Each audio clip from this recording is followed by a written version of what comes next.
Eziokwu Kpakpando ga-eji eme omenala n'ụzọ pụrụ iche. Ọ na-aba anyị bata otu ọkụ ma ha elekere ya 3:30 kpọmkwem n'ụlọ ọrụ anyị ebe a n'ụlọ ọrụ mgbasa ozi kara aka ya bụ Solid FM ebe anyị nọ wee na-etiti n'akara 100.9. Ọnụ mana ọ na-agbakwa elekere ya 3:30 kpọmkwem ma ya bata n'oge Kpakpando.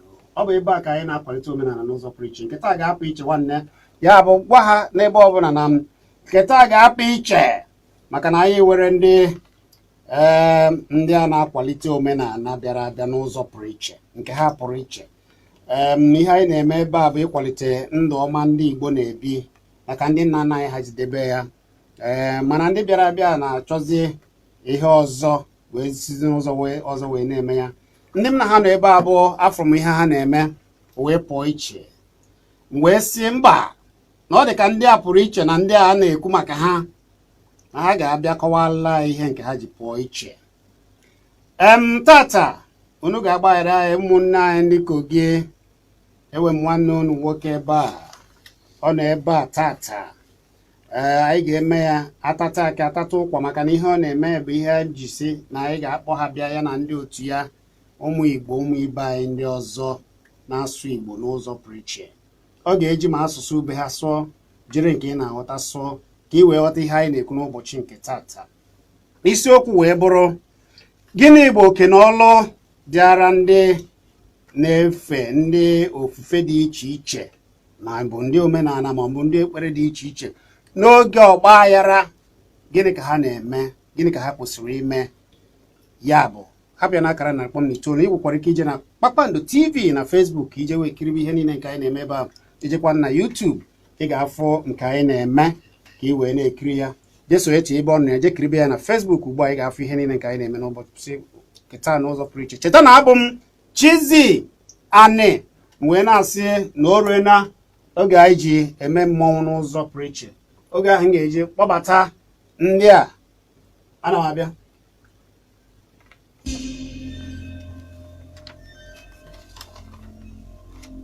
Ana m anụ ahịa furu na-ebu ugo maka na anaghị afụ ugo kwada. Nke a bụ eziokwu. Ahịa furu ugo na n'ebe ugo na anaghị afụ ugo kwada mmere na nkịta pụrụ iche n'ụzọ pụrụ iche. Ọ bụ na ịma onye ọbụla ihe ọma na-adị mma si hapụ ya n'akara 100.9. Onye nọkwa na mba ụwa dị iche iche wee na-ekiri anyị jebe na Kpakpando TV gị na-afụ ihe nke anyị na-eme na Facebook.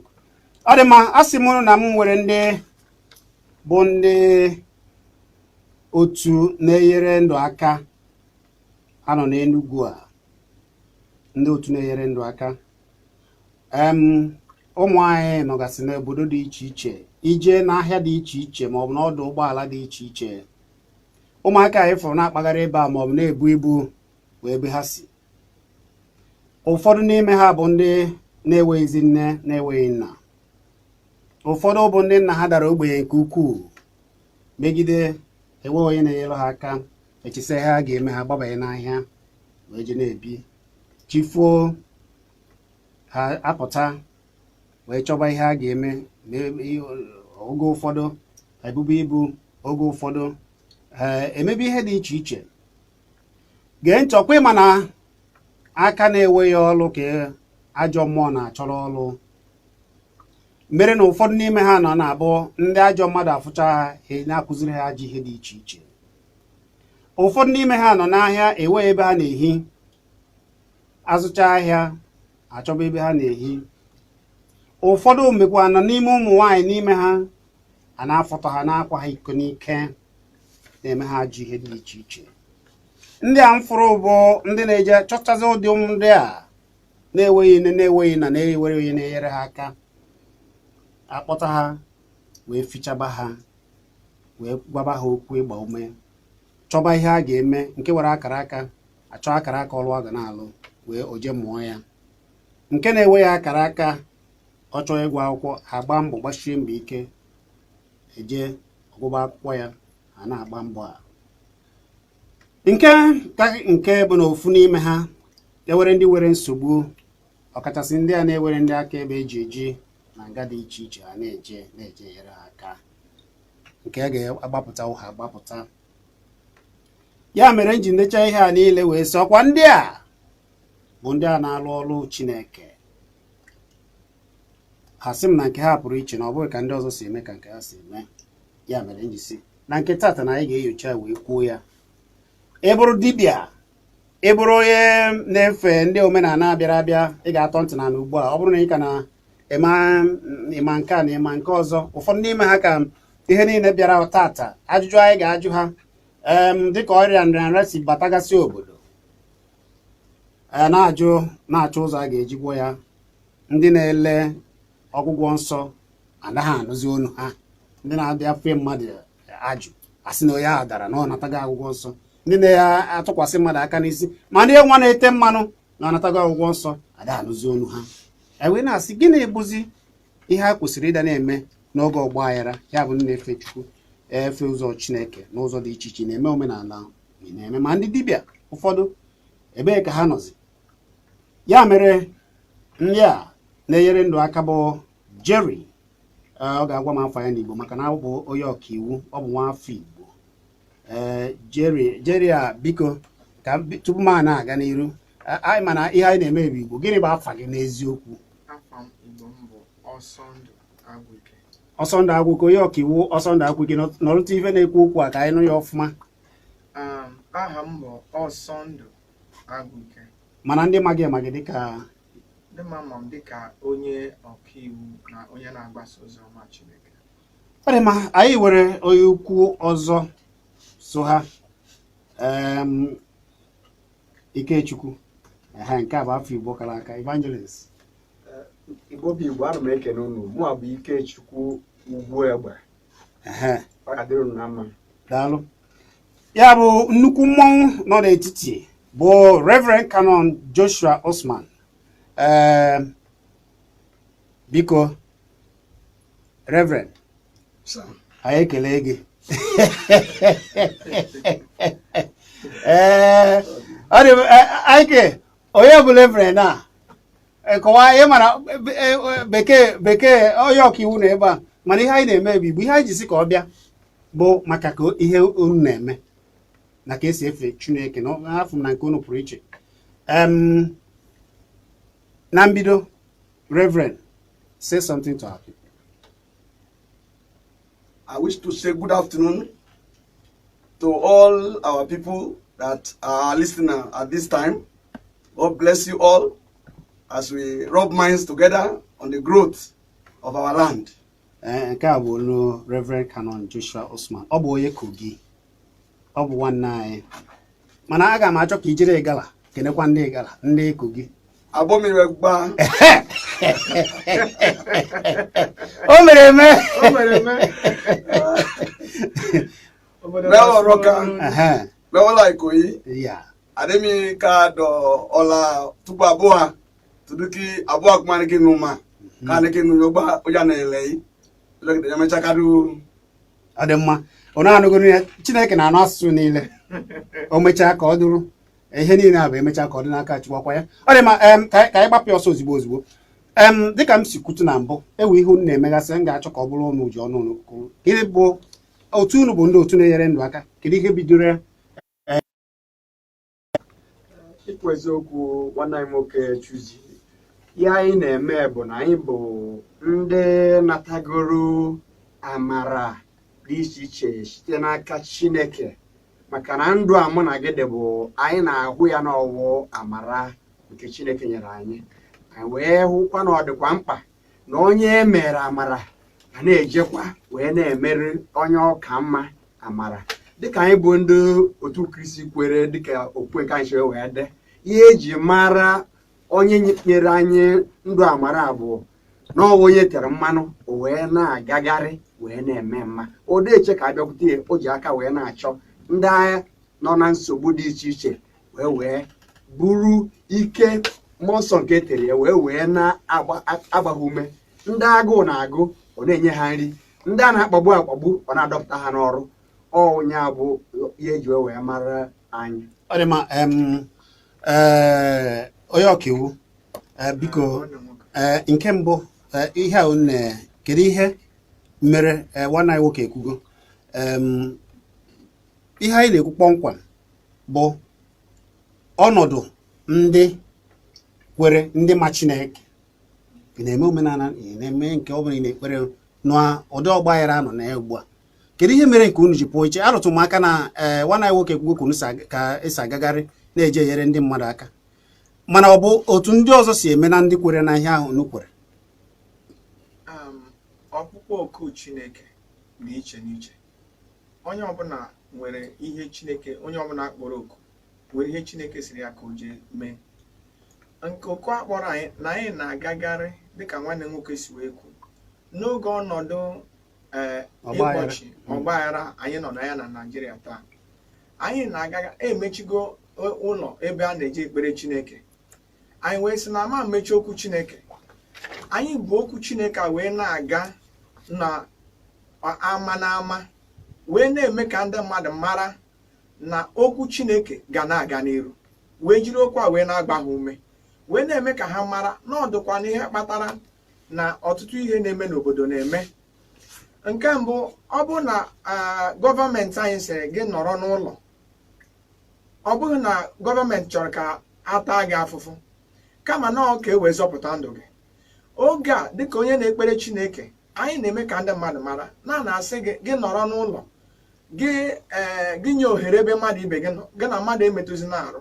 Otu a ka anyị na-agwa ndị mmadụ sị ha jikwere otu a wee nye ohere ebe mmehie nọ, jikwere otu a wee nye ohere ebe ihe ọjọọ dị. N'oge ịkpọchi onwe gị a bụ oge mmadụ na-eje wee nene onwe ya na mmụọ na mmadụ mara adịm na amaghị na Chineke. Mana ụfọdụ ndị otu unu na-ewe iwe na asị n'ọrụ ụlọ ebe isi ebe wetara ihe ka onye si efe Chineke si ka emechie ka mara ihe butere ihe ji si n'ọrụ ụlọ. Mana tupu nke ahụ na-eme, kọwala, achọrọ m ka ajụọ Reverend onye ụkọchukwu nọ n'etiti anyị ka ọ kọgodola, maka na mwa fụrụ ya, ọ bụ onye na-ejegharị n'ebe niile, o si Gombe ọkwa ya, mana ọ ga-akọtụla ya maka ya. Inwe ike ịmana onye ọka iwe ga-asụrụ ya bekee ọ ga-anụ. Is it saying you should tell ka o si bido how you started your ministry, ihe mere nke eji dị iche, how you have been carrying on your ministry, why your own is different? ọ na-eje n'ahịa na-aja akpọbata ndị ma ndị ọ na-ama ha wee na-enyere aka. Ọ dị mma.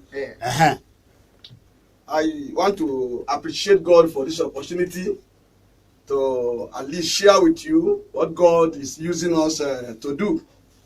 It was 96 that God called me to work for him in his vineyard, and I accepted. Got ordained and became a Reverend Canon. By 2011, the Lord ordered me to become missionary among the children so that we can build a future for our master who we are working for, Jesus Christ, which I resigned 2011, and I began to work with Fellowship of Christian Students, FCS, which we are here under Aid for Life, the ministry that started in 1957.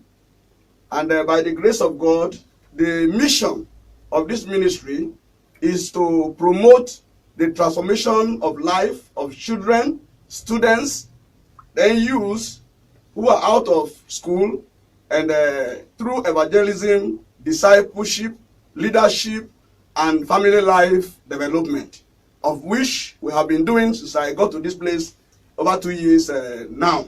Even this year, from January to March, we had planned to visit 55 places. We were able to visit 86. We plan to reach out to 934 people. We reach out to 2,000 and... ndị ọ na-ebe ebe a niile a na-eje ka ihe a na-eje eme ebe a, ịmara ka ihe a na-eje eme ebe a niile, maka na ihe anyị na-ekwu bụ ijecha ebe a niile. Ihe mfụrụ bụ afọ ọ na-eje ahịa Holy Ghost, ọ na-ejego ebe ahụ, ọ na-ejego Mayo, ọ na-ejego Keyeta, ọ na-ejego Kariki. Ihe na-agba ya mere bụ ụdị ndị unu na-afụ ebe a. Ọ ya ka m na-ajụ ka ihe mere unu na-eje ejegharị na-eje enye aka, maka na ama m na otu a ka ndị wetara usoro a unu na-eso ji emebu ya na mbụ, mana ụfọdụ nọ n'ụlọ ntụ oyi na-abịa atụ ego na-eme ihe ndị ọzọ. Ọ bụ nke unu na-eme, kedu nke o ji dị iche na nke ndị ọzọ si ekpere nke ha. Ihe o ji dị iche bụ na anyị na-eso ihe akwụkwọ nsọ kwuru. Maka na akwụkwọ nsọ Gịnị mere unu ji hapụ akwụkwọ nsọ nke anyị fere eze nke unu? Ọ bụ na ya na-eme ya n'omenala? Jụọrụ m Reverend. He said, why are we doing it in this manner? Does it mean it is not so in the traditional setting? Indeed, we are doing it this way because the master of the work, who is Jesus Christ, when he came to this world, discovering how the world was in the devastated form, he was going from place to rescue people. And that is what he left behind for us. So we discovered that the rate of going today is less. And we have to come out of the four corners of the worship place so that we can go from place to place. Today, by the grace of God, we have brought out children who were languishing in the park, take them back to learn skills. We took some back to school, and we are trusting God to do more so that our children will not be wayward children on the street or become enemy to fight us tomorrow as armed robbers. And that is what we are doing to see that we promote the kingdom of God. Ọ dị ma Reverend, ewe ihe m nụtara abam na ịga na-ahụta obere ụmụaka ebe isi bịa from Gombe. Kọtụrụ anyị ka esi ekpere Chineke ebe a na ka esi ekpere Chineke na ebe a. Tell us how they worship, the children, how you worship in Gombe and the difference with here. So, okay, coming to Gombe, the problem of Gombe remains that they have a kind of a program for children called Alimajiri, that they see that they gather them to train them in the way of Islam. When we got there, we start to have it for the Christians. And then when I was transferred to this place, I discovered that nothing like that is existing for our children who are either doing menial work in the park, at the garage, or in places. So we have to bring that to place. And that is what has helped us to bring out 2 persons who are learning skill today. 1 person who has been returned back to school, and we have many of them. We are believing God to see that we fix them back in places that they can be responsible, not to be, face the crisis of life that we are in today. Ike, biko, ihe a niile na-eme arụtụrụ aka na ụmụaka na-efu efu ka unu na-ejegharị. Ihe anyị ji eme ihe a bụ njifọ metụ unu n'obi nke ukwuu bụ ụdị ndị ahapụgasịrị na-emebi na-agagharị na ụwa ha, amaghịzị ka ha ga-esi mee ụwa ha, mana n'agbanyeghị ndụ ha bigoro, unu na-eje akpọta ha, na-agba ha ume, na-akụziri ha ndụ ọma, n'agbanyeghị ka ọnọdụ unu nwa nọ na ya. Gịnị ihe m chọrọ ịgbago okwu maka na ihe a bụ na gboo anyị na-eto n'ọdịnala, ụfọ ya ada azụ nwa, ọ na-agba agbata obi ndị mmadụ na n'ogbe na ọgba afọ nwa na-agaghị ere ndị ọzọ akpọta ya, enyere ya aka zụọ ya, mana ọ bụrụ dịghịzi otu a. Ya mere nji asị otu unu wachi eme na ọ dị mma, mana ọ bụghịzi otu a ka ndị ọzọ si eme. Gịnị bụ ihe nke unu waji bụrụ ntọ na nke ụmụaka? Ọ na ahapụ ụmụaka wee ihe awọm dị na ahapụ ha, ma ọ bụ na ha agaghị achọta akara aka? Anyị na-ekene gị Chizzy anyị na okwu gị owu okwu nwafọ Igbo. Ịnanya anyị kwetara na mmadụ ọbụla bịara ụwa nwere Chineke ji maka wee kpọọ ya. Ma gị nwa bụ Chizzy anyị na-ekwu okwu kịta, o nwere iji maka wee bịa ụwa. Ma nwoke ma nwaanyị ọbụla bịara ụwa bụ ndị mmadụ na nsogbu wee na-ebere Chineke kere ha akwa. Chineke wee zite mmadụ wee sị na akwa nke a na-ebere Chineke na ọ bụ onye nke anụ ya eme nke a ka ọ bụrụ nsogbu nke bịara na njedebe. So anyị na onwe anyị kwetara na onye ọbụla na-eme ike site n'ike nke amara nke e nyere ya. Eziokwu na ọ bụrụ mmadụ ncha na-eme ihe ha kwesịrị ime. Ezie, ọ dịkwa etu a n'akwụkwọ nsọ.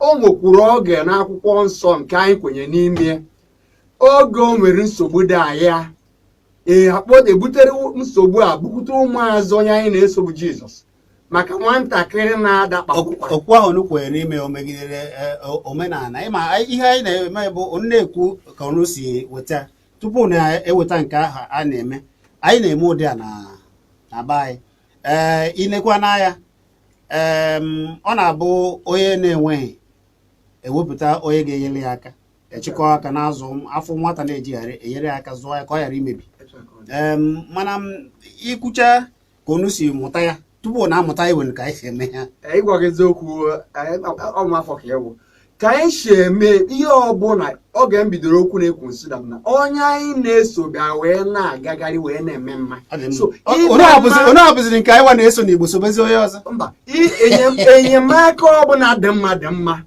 udo onye ọsọ gị abụrụ na ị na-eso ọ maka na ihe unu na-eme dị mma kpata gị wee bịa ebe a onye ọbụla nwere nke ọ na-eme dị mma ebe ọbụla ị kwenyere mana ya gbasara ime mma kwesịrị ịbụ ọrụ dọrọ onye ọbụla n'okwukwe ọbụla nọ n'ime ya onye ọkaiwu tupu anyị emebere ihe a ijebego gbapụtaba ndị mmadụ ụmụaka na ụlọ nga na ihe ndị ọzọ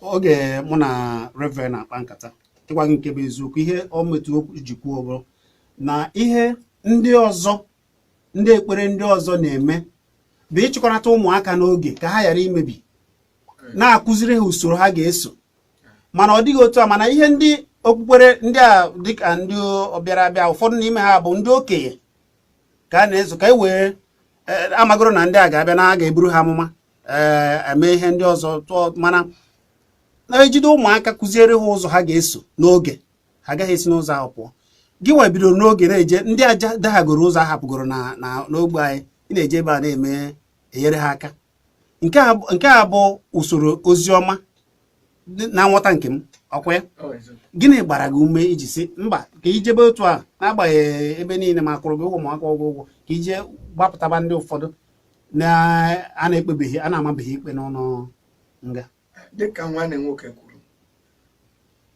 onye na-esobu Jizọs na-agagharị na-eme mma gịnị ihe a ka na-ekwu bụ n'uche hapụrụ ihe anyị nke nwa iwe na-esobe onye ọzọ ana m abịa maka tupu Jizọs abịa anyị nwere ọdịnala dị na be anyị gba mmụọ ya ka m chọrọ nụ ka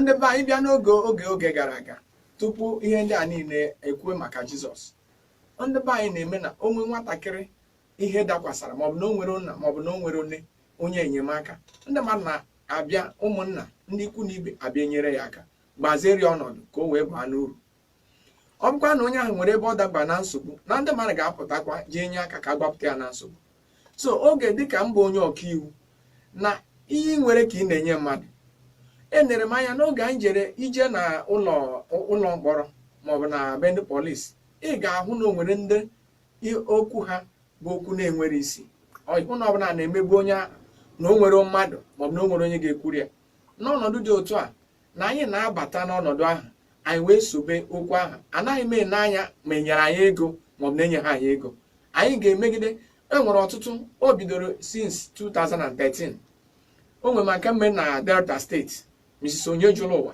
o nwere nke mme na Neni Michael Emeka anya ama m na ọgananyụ ha anyị na-ekwu kịta onye nke ọzọ bụ Mantu Mbam so o nwere gịnị mere ha ndị a na-abụ ndị ọrụ ndị union eje jiri mmanye ha n'ike maka ndị otu si na ha amadịzi n'otu ndị a si na ọ n'iwu na ha ga-adị n'otu na-akụ ha ihe na-emegide ha na-akpagbu ha mana ha bụ ụmụaka ma ha bụ ụmụ okorobịa so anyị mbataza n'okwu a emegidere last year 18th of May last year ke kọtụ bere ya bụ okwu anyị nwebụrụ na nwere mmeri o nwere nke anyị na-eme kịta na Nsụka Oliver Adoke onye Ebonyi steeti anyị ama ebe ọbụla isi ma ị nwere nsogbu dị otu a anyị na-azọbata bịa nyere gị aka ọ dị ma wee bụrụ kwuru nso ekpe nke ahụ dịka m si kwuo aka m na-agbadokwa ụkwụ Reverend ga-akọwara anyị ihe mere o ji bụrụ ụmụaka ka o bido n'oge maka ebe o si bịa o kwuru maka almajiri na ụmụaka ahapụgasịrị a na-achịkọnata a na-akụziri ụzọ nke ha nke ọ ga-emekwa inekwa n'anya efu na ọ ga-afịa arụ ụdị ndị agha ahapụ ụzọ ahụ akụziere ha Reverend abịa na bido ya na a na-emekwa ya na ala Igbo etu a na-ajụ Reverend gịnị mere na ọ bụ Reverend o jeghị omebe ya ka abịa hibe ya otu a na-esi ehibe abịa tụba ụtụ na-abịa akwụ aka na dịka ụlọ ụka mee ya ọ bụrụ nnukwu ụlọ ụka is asking why you have What started gịnị mere o ji bụrụ training ụmụaka why is it that you are Ka ọ na-agbapụta. it's the children that you are training, you are bringing and trying to save them, and you are not collecting money or saying anybody should pay you? I appreciate you for this question. The fact remains that God gave us the order, train up a child in the way a child should go. And when they grow, they will not depart from it. Today, in the north, this Almajiri we are hearing about, the northerners, they are training children who seem to be wayward, who seem not to be have home.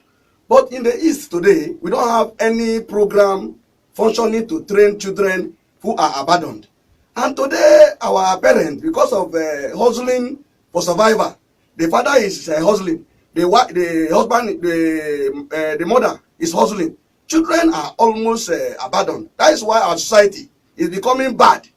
That drew my attention that we need to help these children. And you know, they have no money themselves. So we have to give our life out to follow them, to see that we can give them place, so that there will not be problem to us today and tomorrow.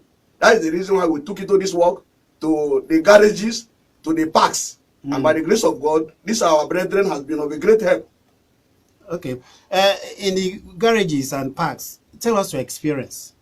Indeed, we thank God we owns everything. In the garages, when we bring out these children, we do solicit to see who can help us, where we can to host them or things like that. But we've not been seeing response to that effect. Ka anyị wezie ya wee na-agazi na nkenke m tupu ezigbo ozi.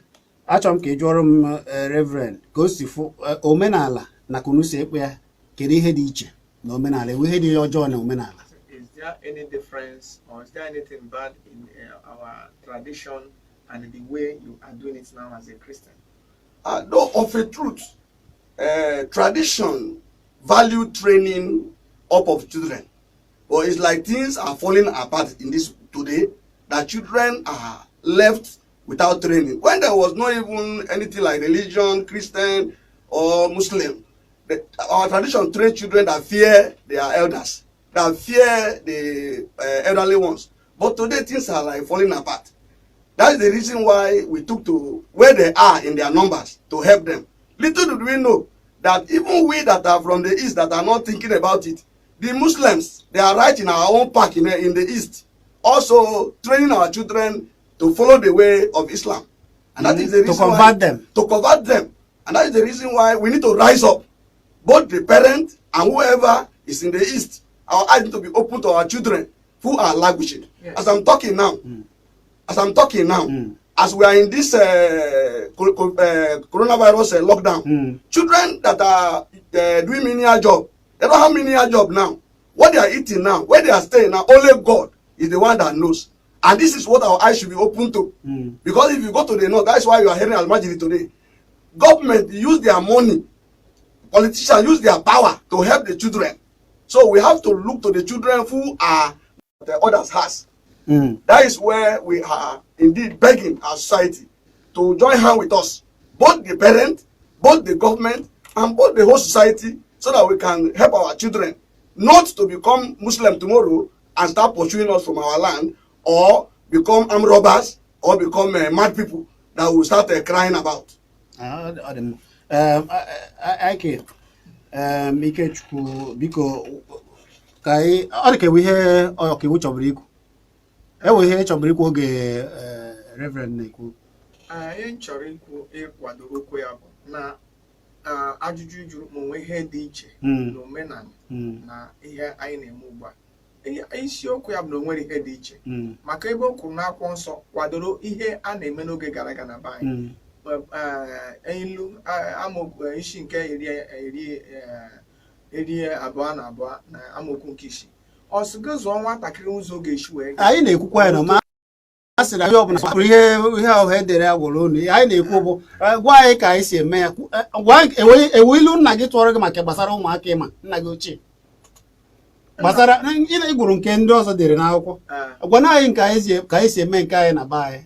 Mana ihe omenala be anyị ekwesịghị ịnwụ ịgwacha anyị nke ibugoro ya ọka iwu. Ị kwesịrị idekọrọta bụ ịmụ ihe a niile ka anyị si eme omenala dị ya n'akwụkwọ ka ndị ọzọ bịa na-amụta ya. Yes. Omenala anyị ndị nna anyị na-asị na ọ bụrụ ofu onye na-azụ nwa. Gbam. Ọ dị mma. Ọ dị ka ike chọrọ isi ọnụ. Ihe m chọrọ ikwu n'ajụjụ ịjụ ịsị kedu ihe dị iche na omenala anyị ka anyị si efe Chukwu na omenala na ka ndị ụka onye awudo nke anyị na-eme ugbu a n'ezie ịmara ihe njikwa ya bụ ịfụna n'ihe niile anyị na-ekwu ugbu a anyị na-ekwu na ndị a bịara abịa saa ndị dịka ụfọdụ n'ime ụlọ isi ewekwana iwe mere na ekwute okwu omenala ụfọdụ ha na-afụta nọ ndị na sọsọ ha ga na-ekwu bụ nke ha akụziere ha ada ekwu okwu ime ihe ọjọọ na ya na-ekwu bụ ime ihe kwesịrị ka eme ọ ga-amụrụ anyị amụchara anyị sokwe nna anyị na-efie ihe ka a chọrọ na-efe ma n'ezie anọkọta ime ka nna gị anwụọ o nwere agbụrụ ka esi efie gị mana oge ya amata na onwe gị nke edepụtara edepụta ijekwukwere nke ọzọ kọrọ gị mana nke anyị na-efe kịta nwere n'ezie nke ọ ya abụ onye megoro ya na-adụghị ndụmọdụ ihu ntọ na-ana Chineke tọrọ dịka ebe a kịta anyị nọ wee na-ekwu okwu a ihe niile nọrọ onwe ya onye ọbụla bịa ọmara nke o ya eme ite ekwentị ebe ihe a n'ụwa na-abịa na-ekwu so na a na-ekwu bụ ihe dị mma dị mma omenala anyị dị mma mana anyị ahụgo nke Chineke sịrị n'eto aka anyị ọnụ gwara m Reverend ka o jiri asụsụ Igala gwa ndị Igala okwu ka anyị ndị chọrọ itinye ọnụ n'okwu akarịrị ka anyị lee afịata ize ọnụ ka o jiri Igala gwa ndị Igala na okwu gwa ihe anyị na-ekwu maka na a na-ego anyị na Kogi na-ego anyị na mbụ ndị Kogi ka ndị Kogi jikwa n'ebe a ụfọdụ n'ime anyị na-asị ọkaiwu ọkwe mana a na-asị na ụfọdụ n'ime anyị si na-ewe ka anyị si Kogi ọkachasị na Nkanụ ya gwa ndị ụmụnne anyị gwatụ ha okwu Reverend abụọ megbame ọla nne maka na ka anyị onchi enkilugbo anyị mọtọ igbele alụkụ ọda amụkwọ ade anyị mọtọ ma kọmakọ ma gbo ma tagbo ma gbo ma ihe gbọ ma doji ma amụnị èyí ni ìdámà kíní àmà táwọn àmì iye máa yọ wọn tákà àìmọ̀tọ́ a máa ń patukari jọ́nà àmọ̀tọ́ a máa ń dẹ́kun kùmà dà àìmọ̀tọ́ a máa pàbíẹ́ ọjọ́ dúkì wọn ukọ́lélẹ̀ òun ọjọ́ ìbomiṣe ọjà nà ẹ̀yọ́ ìgbọ̀ ẹ̀mí òun àdémi àfà àìmọ̀tọ́ kìdá ìdámà àdùnmálò tí efukọ́ ukọ́lọ́ ọwọ́ kùmà ṣe kùmà lékè náà kùmà jẹ ọ̀nà kùmà wé défù àbó kùmà ṣàmójì bàkàbó kùmà fò àmúnẹ̀ pápá ẹ̀hún láàdé fún òun àṣe ọjà nà ẹ̀yọ́ ìgbọ̀ yìí mgbodu ka mede ekọda wakpa wa kume chabu na anyị mọtọ toru ka anyị mọtọ akumare kpabie toru amacho na anyị toru lọjọ kide nyon kume agbe na agbola le bekiru te ibe toru ko de ka ko dama ka chabu na anyị mọtọ wa kuma ni ke ni ona olo ka chi ide Chineke nụrụ asụsụ niile enweghị asụsụ Chineke na-anụrụ anyị bịa site azụ anyị ga-ele afịa anyị bịa site azụ m ga-ajụ unu na-ebu amụma na kedu okunu si eme nke unu maka na ụfọdụ n'ime unu na ihe mere unu ejekwa n'ụlọ ọgwụ ka unu eso na ndị na-agwọ ọgwụ ọzọ na-eji agwọ ndị mmadụ ọrịa dị iche iche maka na-ewe ndị na-asị bịa na a na-agwọ ọrịa dị iche iche ọ dị ka ị chọrọ itinye tupu anyị ejere anyị na-agakwa n'ụlọ ọgwụ mana anyị ada ebu amụma anyị jee ebe ahụ anyị na-ekpere ndị ahụ ekpere jiri okwu Chineke gbaa ha ume ụfọdụ bụ ndị enwere ndị azọcha ha n'ụlọ ọgwụ enwere onye ga-enyere ha aka ka akwụ ụgwọ ụlọ ọgwụ anyị na-enyekwere ndị dị otu aka onwe ndị anyị na-akpọ na fon si ha na ihe dị otu a dị ha bịa nyere ndị ahụ ya unu kwere na ọ bụrụ sọ ekpere na-agwọ ọrịa Reverend ọ ga-atinye ọnụ anyị kwere na ọgwụ na-agwọ ọrịa Chineke na-agwọ ọrịa even na akwụkwọ nsọ kwuru ya. Reverend, we're talking about miracle. Do you go to hospitals to pray for sick people and perform miracles on them? By the grace of God, as you see us, we are focusing on our children now, who we discover that they lack parental care. I'm talking about COVID-19.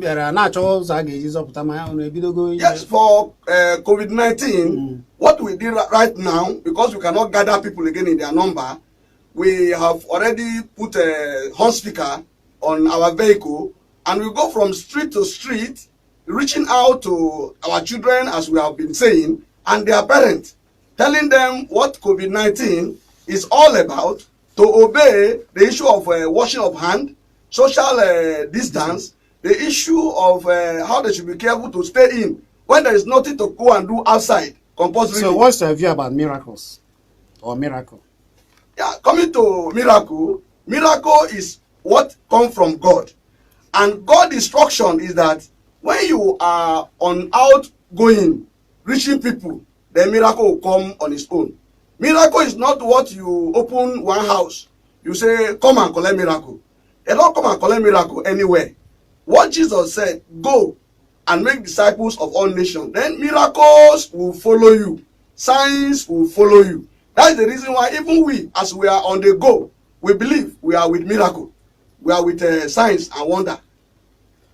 Adema, ona I be astazo. I be astazo ozigbo. I agbapụ ekwentị ka gị wasotie ọnụ. Abụ m Chizzy na anyị na-abịa.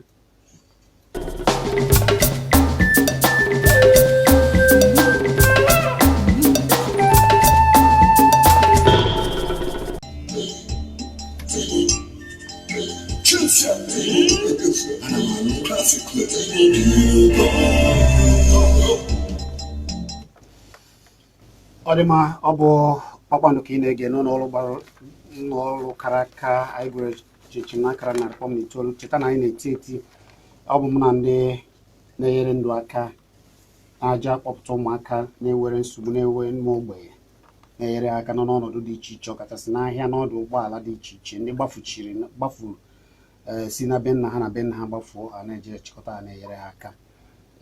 Jerry O Ewoja Enoja nakwa Reverend Canon Joshua Osman na Evangelist Ikechukwu Ugwu Egbe, ọ bụ anyị na ha bụ ndị nọ ebe a.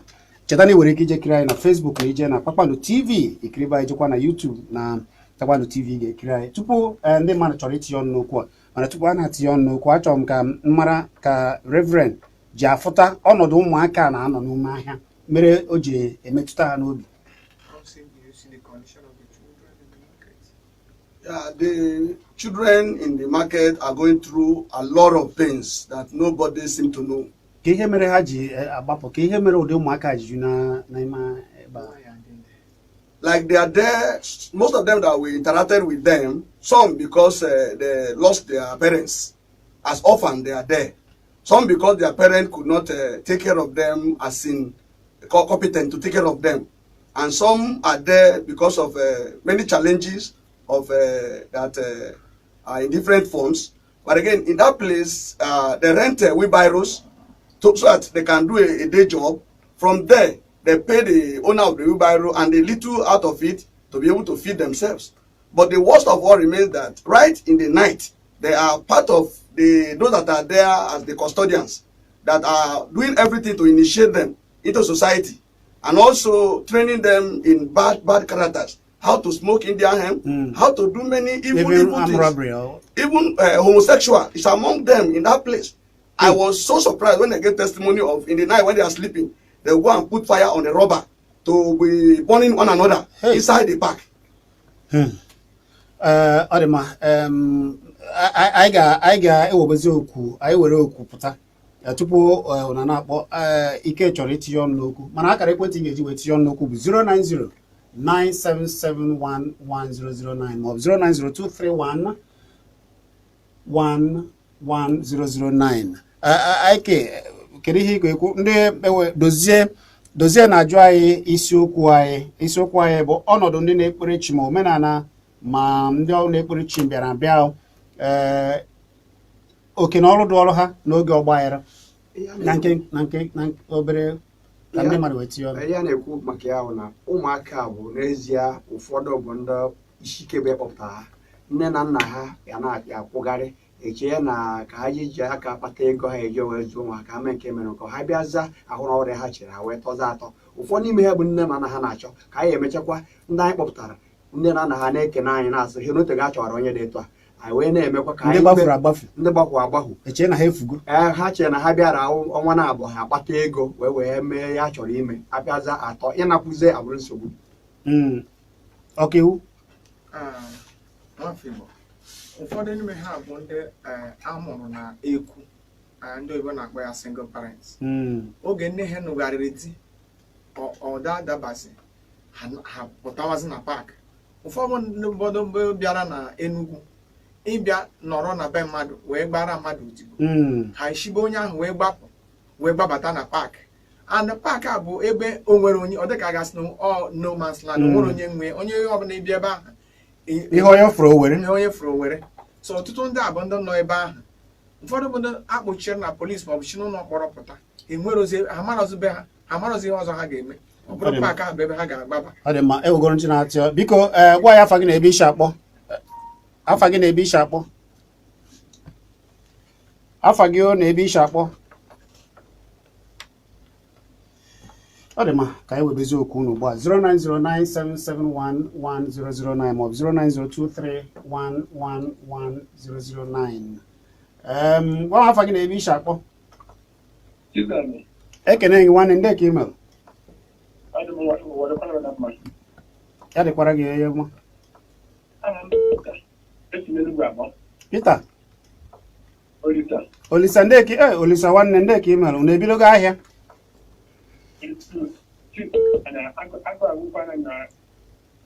Olisa eche m na-ebidogo ahịa.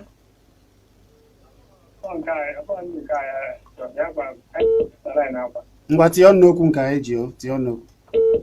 Biko, ana m ekele ụfọdụ ndị ese maka na akụkọ m ọtụtụ n'ime ha. Na-agwa ndị Olisa nọ n'ahịa, ọ nọ n'ahịa Ogboete ọ na-eme, ọ sị na ha afụgo ọtụtụ n'ime ihe m na-akọ. anọ na ya nọ n'ahịa kịta. A sị ma ọ ebe ị na-achọta akara aka gị. Biko, ihe m na-ekwu bụ ana m ekele ụfọdụ ndị ụka ndị tere mmanụ maka na ọ ihe mfụ ka m na-ekwu. O nwere ndị ga-arụ ha na-agwa ndị ha na-akụziri okwuchukwu, ha agwa ha sị ha ịmakwaghị omenala ndị buru na-eme soro ha na-ebi ya.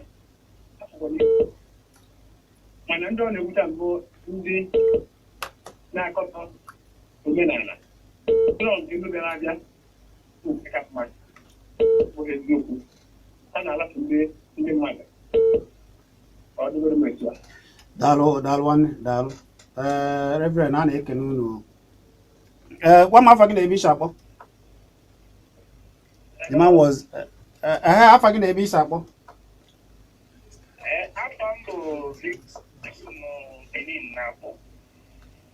Ngwa tie ọnụ n'okwu. Victor, i were afọ Igbo? Ngwa tie ọnụ n'okwu, gaa n'iru. So ihe nwere ikwu na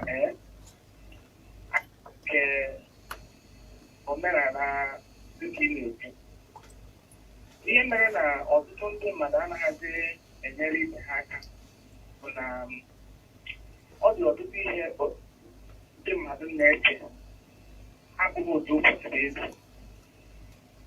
Ụfọdụ na-eche na ha nyere mmadụ aka, onye ahụ pụta echi ọ karịa ha, ọ bụ ọ gaghị echete aka enyere ya. Mana ọ bụrụ na ha ga-amata na enyemaka ha na-enye n'ọbụ Chineke ka ha na-eme ihe, ọ ga-enye aka mee ka ha bụ ndị na-enweghị ọha enyere ha aka karịa ile were ego ahụ na-adị n'afọ onye na-eti echichi dị iche iche na-eme ebe ha ga na-aga okpukpe ahụ. Ọ bụghị ihe dị mma n'obodo anyị.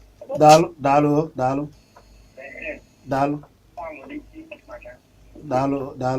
Ọ dị m, ana m ekene ndị na-ekiri anyị. Taiwo Ọla, Taiwo, ana m ekene gị. Jonathan Chinonso, ana m ekene gị. Charles Uche, ana m ekele unu niile. Ndị niile na-ekiri anyị na mba ụwa dum, ọ ga-adịrịrị unu niile na mma. Ọ bụ anyị na ndị na-enyere ndị mmadụ aka nọ ebe a, Jerry na Reverend Canon Joshua Osman na Ikechukwu, anyị na ebe a na akpa ka ji enyere aka. Gwa m afa gị na ebe isi akpọ. Maazị Chizzy, na ọ ya adịrị gị na mma. Dịkwara gị nwanne. Ewe ndị ka email. Ewe ifọrọ na taa dị iche, anyị kpọtara ndị a na-eso ndị a sara isi wee bịa.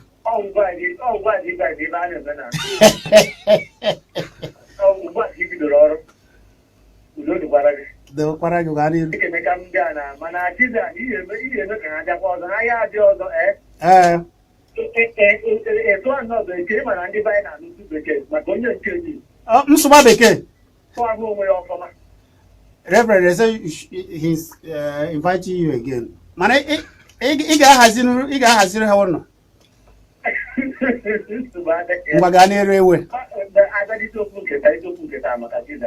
Mana ihe ọzọ m chọrọ ịjụ ha bụ enwere akara eji enweta. Emechọ iweta ha ịkpọ mụ agwa gị ka ị ga-esi weta ha.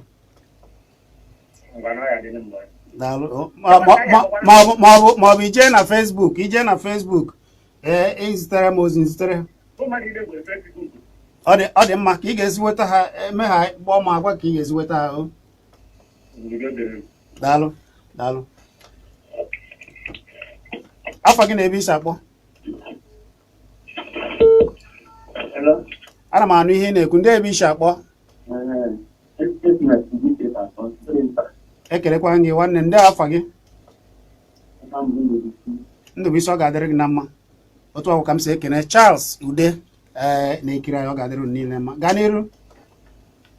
Ị na-achọ itinye na Igbo omenala. Onwere ihe na-achọ itinye omenala. Because omenala eji omenala emegide fọ. Eji omenala emegide ndị ochie nwụrụ anwụ. Imetere onwe emenụsi na na-eme omenala ọ bụ ndị chọọchị na-emere ọdịkwụkwọ today. Dịka gịnị? Kedu dịka gịnị? Nke ọ na-abụ ndị ochie echichi onwere a na-eche azụ bụ omenala. Nwanna ekwuru okwu gee ntị. Esi na-ewe ndị a na-emegide ịma na omenala na mmadụ ịkpa alụ dị iche. Ụfọdụ na-abụ onye ma alụ ọ bụghị omenala. Gịnị bụ ihe ahụ eji emegide? Kwuo ofu ihe afọ omenala bụ ihe dị ọjọọ. Kwuo ya.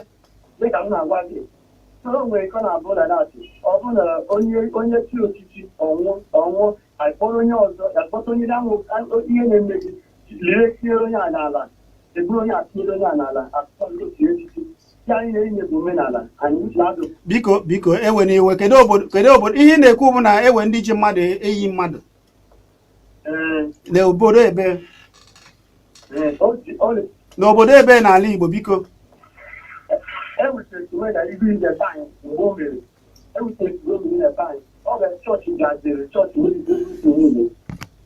Ngwa daalụ nwanne daalụ. Biko ịma ihe anyị na-eme bụ ịkwa gị alụ dị iche. Ewere oge anyị igbu mmadụ ndị Igbo na-asọ ya nsọ. Ihe bụ alụ bụ ka anyị na-ajụ nwanne anyị nwoke ọ na-achọgharị ihe niile abụ ihe ọbụla ndị abịa mere bụ nke na-amasị ya. Gwa m afa gị mana ọ gaghị ama na omenala mara mma nke ukwuu. Aja ọ ga-adịrịrị gị na mma nwanne. Ekenere m Chukwu okike ọbịama na atụmatụ a unu ntụkara. Chineke nye gị akọ na uche ịkwata ndị nke kpatara n'ụbọchị nke taa. A na-ekwu na ndị nke kwatara kwuru ihe ndị na-anya ya. Onwe anọda awa ndị ụka nna anọdị eme na anọdị alụmasọ. So onwe mgbe nna dị anyị nwụrụ, so anọfọ ya ndị n'ụlọ bụ mụ a na-agọ ya data ya. So emechazie abịa mewe datị na ha na-abịa ikpochepụ ihe niile mbụ ihe rụrụ arụ nke so ndị ụka wepụtadị bikọta ọmama m bụ ihe m ga-akpata ndị ụka wepụtadị na a ga-abịa toro gbaa ya ọkụ. So mụ na onwe m ba n'ụlọ ọbụkwa na mgbe ọdịna egbe nta nna m. So mpasta dị egbe bịa ya bụ na onye ọbụla amụnye ya ọkụ na m ga-agbagbu mmadụ. Ndị ụka nwanụ m bịara ịgba ya ọkụ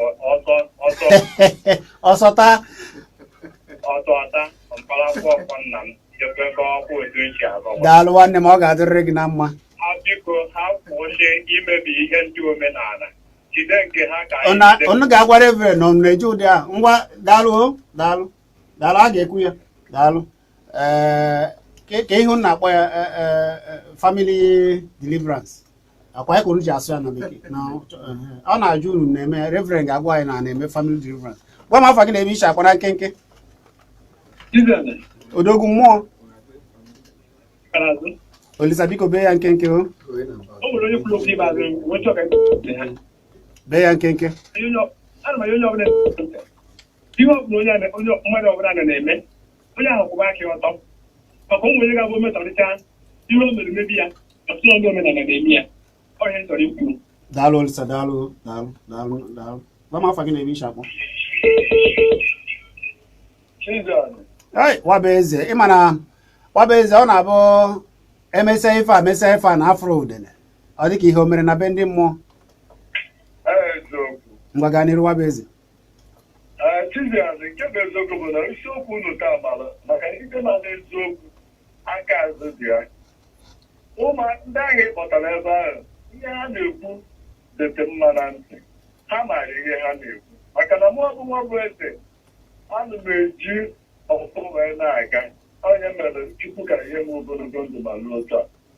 Ndị ahụ kpọrọ ebe ahụ ha na-atụrụ anyị mana ajụjụ m chọrọ ịjụ ha ka eju ọrụ m ha bụ ọ na-abụ ha mụọ nwa nwoke ọzọ na-abọ ya afa ka ọha na-abọ ya afa maka na ihe m ji jụọla ajụjụ a bụ na ndị ọcha wetara ụka n'ebe a nye anyị afa ha Kristian Josephine mana nweghị nke anyị ha ji wee na ikpe mara eziokwu aka azụ tupu ya maka na ụbọchị ọbụla ịfụrụ eziokwu na-aba ada eje na kọt eziokwu ọbụla na-abụje na kọt ịma na-ajụ na-ebu ya okwu achị na eziokwu na-eje na kọt o nwere ihe ndị ụka na-azụ ha chọrọ iteki pozishọn ka ndị omenala pụọ ka ha nọchie wee iwe Ọ gaghị ekwe omume na ọ gaghị ekwe omume anịba anyị ya ga-eju ana Igbo jụrụ ya.